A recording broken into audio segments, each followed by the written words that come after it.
नमस्कार, मैं अखिलेश अखिल। अगले साल 5 राज्यों में चुनाव है, लेकिन सबसे ज्यादा गहमागहमी उत्तर प्रदेश में है।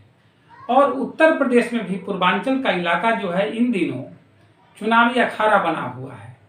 क्या बसपा, क्या सपा, क्या कांग्रेस, क्या बीजेपी, सबके नेता वहां पहुंचकर इस तरह से हुड़दंग मचा रहे हैं मानो राजनीति नहीं कोई होली खेली जा रही हो। राजनीति का ऐसा खेल आज से पहले कभी नहीं देखा गया था।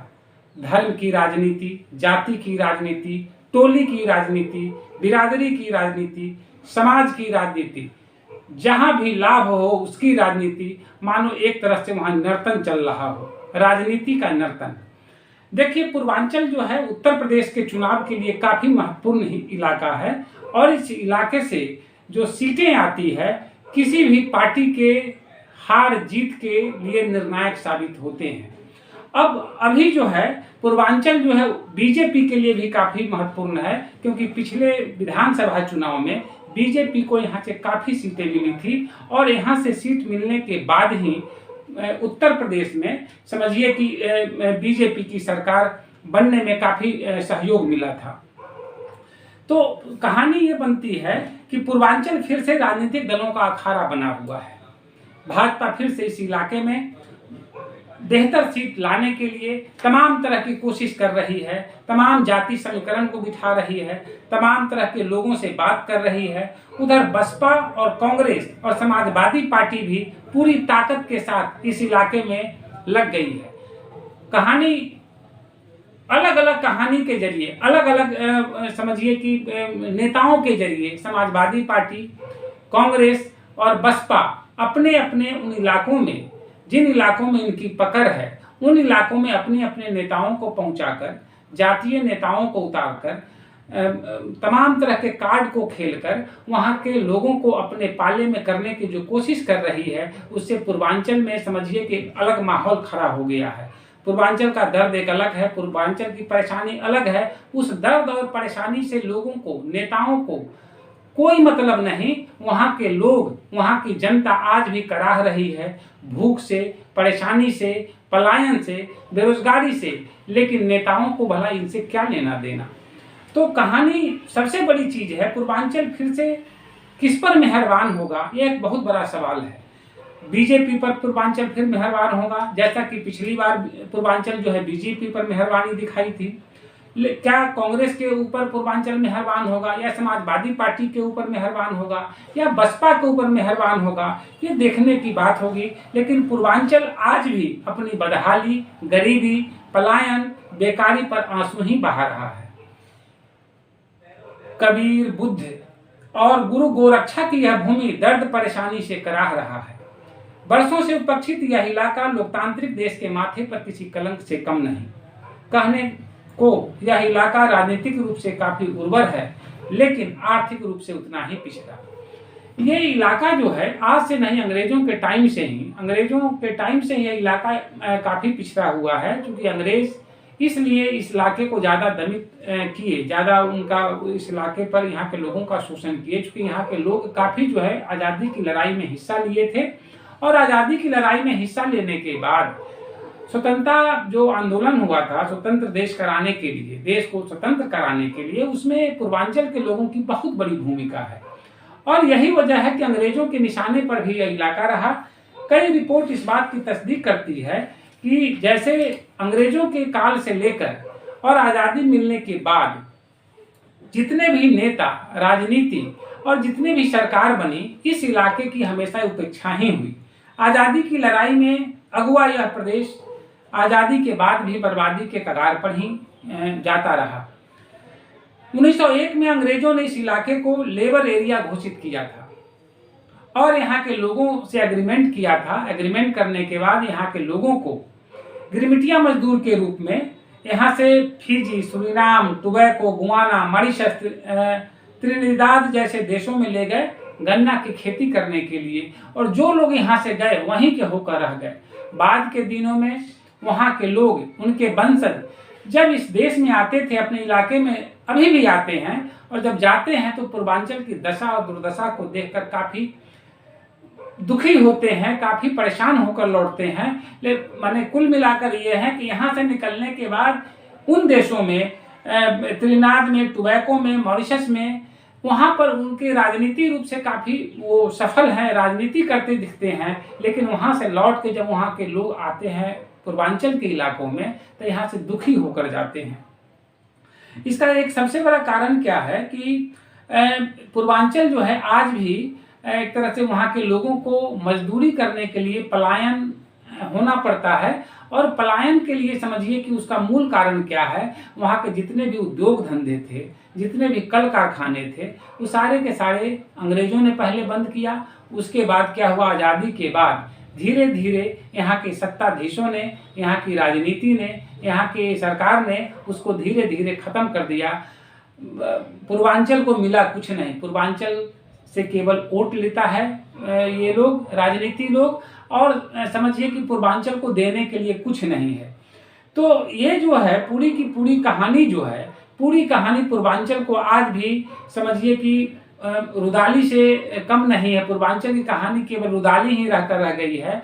पलायन, बेरोजगारी, भूखमरी, तमाम समस्याएं पूर्वांचल के लिए आज भी समझिए कि एक विरह वेदना के समान है।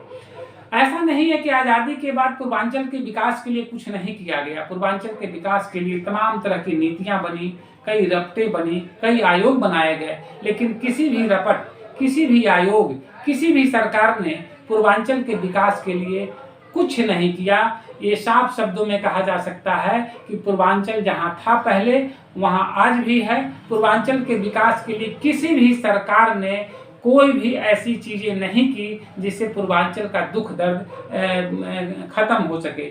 आज़ादी के बाद यहाँ की तस्वीर जो भी बदली हो, 1952 में एम पानीकर आयोग एक गठित की गई थी ताकि यहाँ के विकास करने के लिए। उन्होंने काफ़ी रिपोर्ट बनाई और एक आयोग बनाकर उन्होंने रिपोर्ट सरकार को दी, लेकिन उस रिपोर्ट पर अमल नहीं हुआ।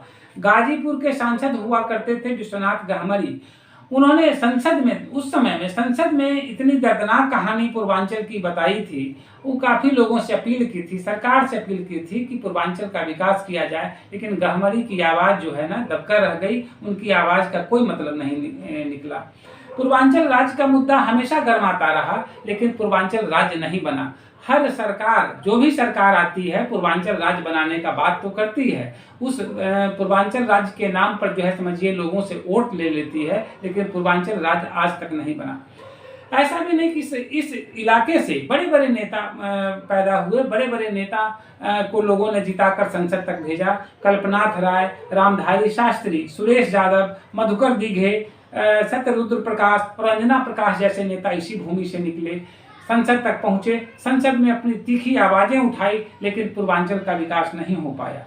पूर्वांचल सबसे बड़ी चीज क्या है कि नेहरू काल से लेकर आज तक पूर्वांचल के विकास पर किसी भी सरकार ने कोई ध्यान ही नहीं दिया। केवल वोट उगाहने के अलावा यहाँ पर कुछ नहीं किया गया। 1952 में नेहरू की अपील के बावजूद इलाके के लोगों ने सोशलिस्ट पार्टी को वोट दिया था और सोशलिस्ट पार्टी के रामजीवन वर्मा को समझिए संसद बनाकर यहाँ से भेजा था संसद में। और नेहरू की नज़र में उसी समय से यह इलाका खटकने लगा था और ये जो है वह खटकाव काफ़ी लंबे समय तक चला।